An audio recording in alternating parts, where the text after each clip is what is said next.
Hi friend, welcome back to Casa Refine. I'm Jorge. Today I have an extra special video for you. I'm sharing some DIY cement gift ideas. I think these projects are going to turn out amazing and are sure to make someone feel special. You know, a handmade gift, not everyone deserves a handmade gift, but if they can appreciate a gift that's handmade by you, I think that is a really great way to create something with intention, something with purpose, and of course, something made with love. And I think these cement projects are sure to do that, but you can get a bag of cement and make a whole bunch of these to give to your loved ones. I also want to thank TP-Link for sponsoring this video. You all, I have the best hack for improving internet at home. It's been game changer here at my house, and I think it will for you too. But more details on that later. But without further ado, let's go ahead and get started.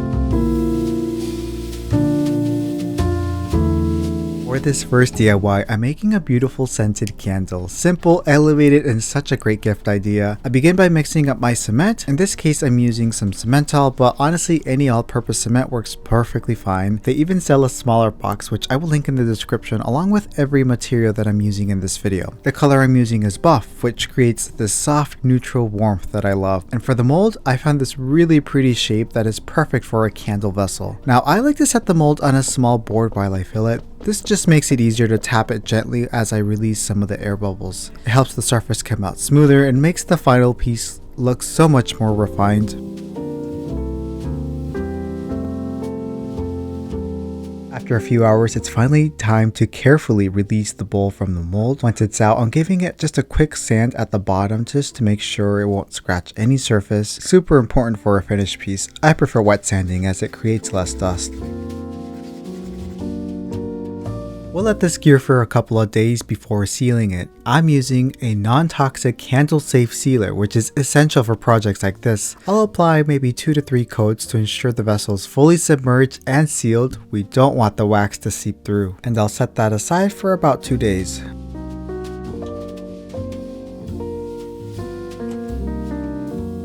Perfect, now I am ready to make the candle. I'm using soy wax, and this Amazon kit comes with everything you need. The wax, the small melter, a thermometer, all of the basics, which is a great way to get started in candle making.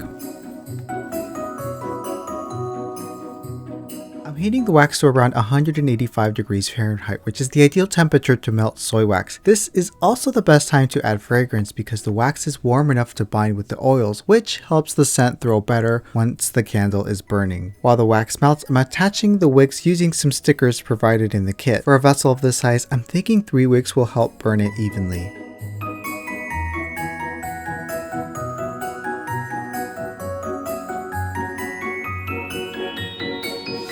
Candle fragrance did not arrive in time for this video, but this is the point where I would add it in. Once the fragrance is blended in, I'll let the wax cool down to about 135 to 140 degrees. That's the recommended pouring range for soy. Pouring too hot can cause cracking or frosting, and pouring too cold can trap air bubbles, so the temperature really affects the final finish. Just a quick disclaimer, I'm not a professional, not yet, at least at candle making, so I encourage you to do some research. There's a science behind it, and we want to be safe.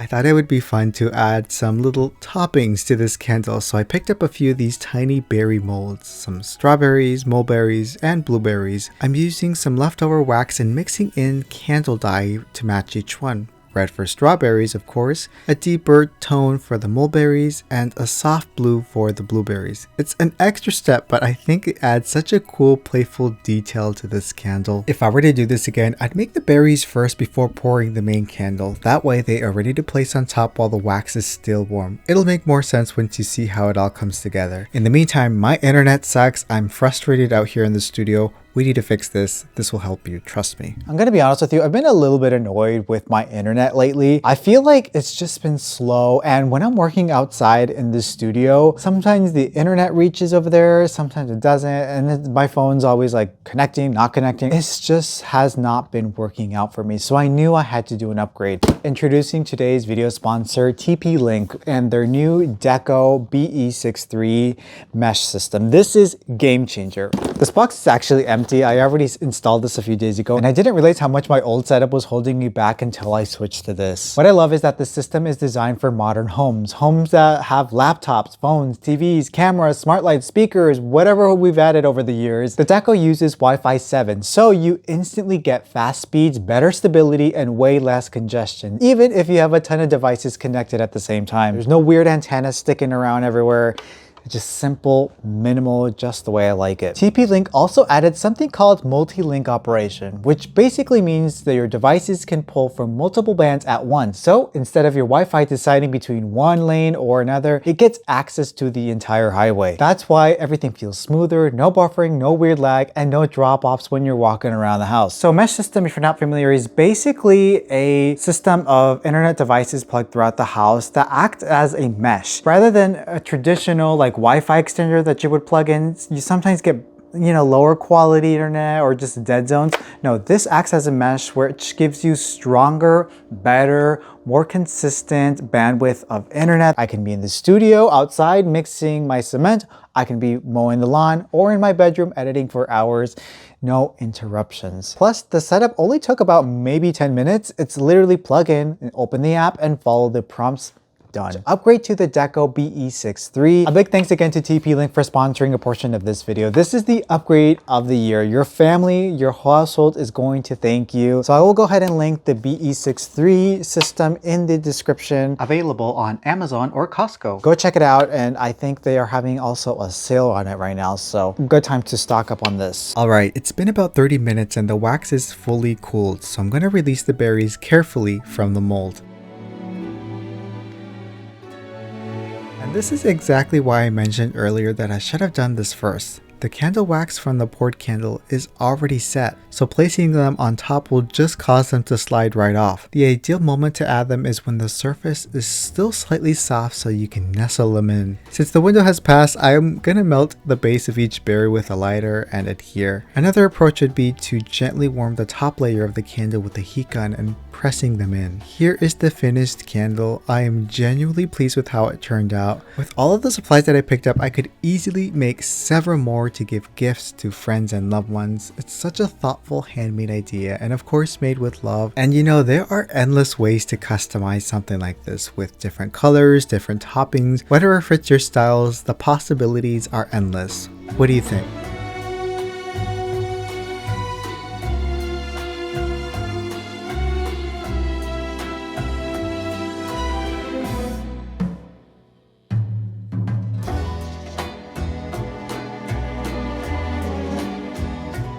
This project, I'm creating a cement checkered board, something sculptural, simple, and beautiful. It's a playful piece, but it also makes such a refined, unexpected gift. I start with my silicone mold and mix in a small batch of cement in a condiment container, tinting it with charcoal pigment for a deep, moody tone. I keep the mix slightly loose so it flows easily. Then I fill each of the checkers pieces, followed with the squares on the checkered board. A toothpick helps push the cement into every corner so the shapes come out clean and sharp.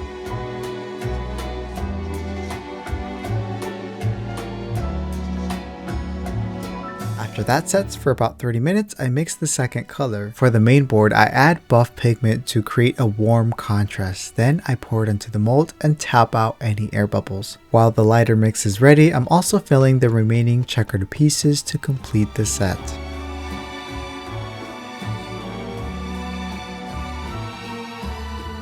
A few hours later, I'm ready to release everything from the molds. I carefully lift out the board and notice it's a bit thinner than I like, so I may need to add support later. For now, I'm giving the edges a light sand to soften any sharp spots. I prefer wet sanding since it keeps the dust down and gives a smoother finish. I'll do the same with the checkered pieces so everything feels clean and well crafted. To warm up the board and give it a slightly more vintage feel, I'm brushing on a light wash of watered down brown craft paint. It's subtle, but it adds a touch of depth that really elevates the look. I'm sealing everything to protect it over time. Since the board came out thinner than I'd like, I cut a piece of hardboard to glue underneath. It's inexpensive and adds great stability, and while this step is optional, I prefer the extra step just to be safe. And with that, the checkered board set is complete. I'm genuinely pleased with how it came together. I have actually now discovered there are dedicated molds for chess and checkered pieces. I will link them as an alternative. I think it offers a more streamlined approach if you want a more perfectly uniform set, but overall, I'm very proud of this piece. Let me know what you think. I think it feels thoughtfully crafted with intention and truly made with love.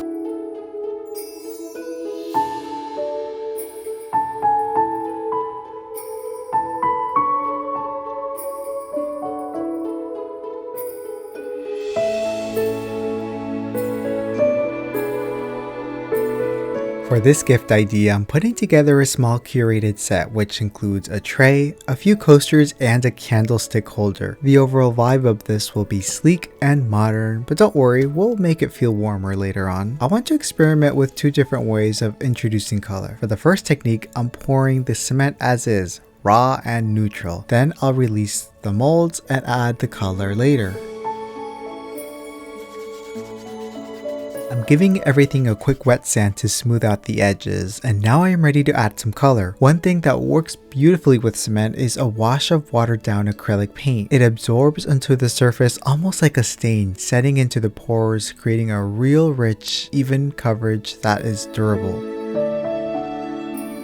For the palette, I'm thinking of something moodier, maybe some deep browns with a subtle red undertone. So I'll mix together some brown acrylic paint, almost like an oxide, with a brown shade. Then I'll brush it onto the pieces, letting some of that raw cement peek through. The variation creates a stone-like organic texture that I love.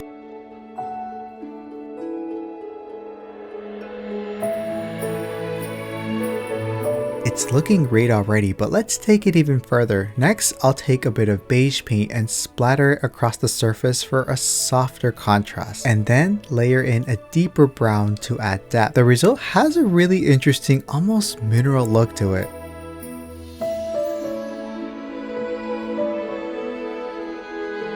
Ooh, so beautiful. I'll set those aside to dry, and while they cure, I'm starting on the second set with a completely different color technique. This time, I'm layering cement pigments directly onto the molds. I mix charcoal and buff pigment to create a deep taupe. Then I'll use a spoon to drop clusters of pigment throughout. I'm aiming for a pattern inspired by tortoise glassware, those organic irregular speckles that feel both graphic and warm. It's not glass of course, but translating that look into cement will hopefully feel fresh. Now I'm layering in a slightly lighter color to add depth and variation. I'll set this aside for about 15 minutes to firm up. Next, I'll pour in the main cement mix. I think the color appropriate for this would be almost a deep bluff. So I'll mix that and pour it straight into the mold. Now mind you, I'm not really measuring anything out here. I'm kind of just winging it and hoping for the best.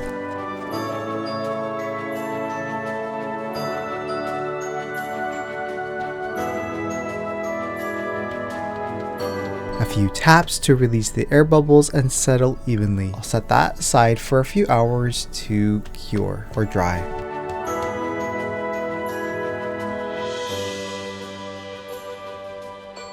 Now for the moment of truth. Let's release these from the mold and see how they turned out. Okay, honestly, not bad. This is such an interesting effect. I think it's pretty cool. It kind of does look like tortoise inspired glassware, but not glass. Interesting. You know what? I could actually imagine doing this with a different color palette and almost create a travertine effect. That could be pretty cool, especially with the pockets of air that are throughout. It's an interesting effect that I think adds a lot of beauty and character to these. Some quick wet sanding, set that aside, and after a while we can finally seal it.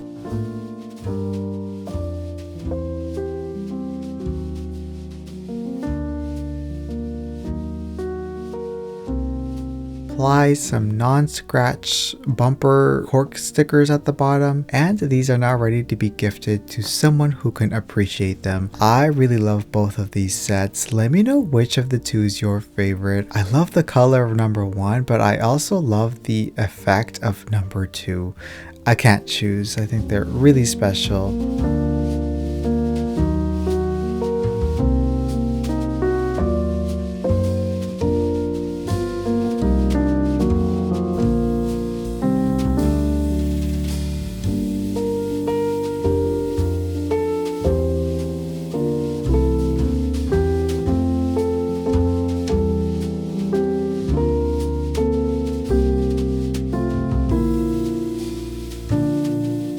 Okay friends, that'll do it for today's video. Let me know which of the projects is your favorite. Honestly, I think they all turned out amazing, and I really think the intention and the love behind them will certainly make someone happy. So let me know which of them was your favorite. I also want to thank TP-Link for sponsoring this video. Definitely check out the Deco BE63. I will link it in the description.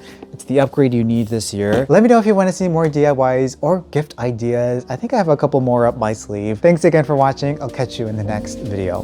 Bye!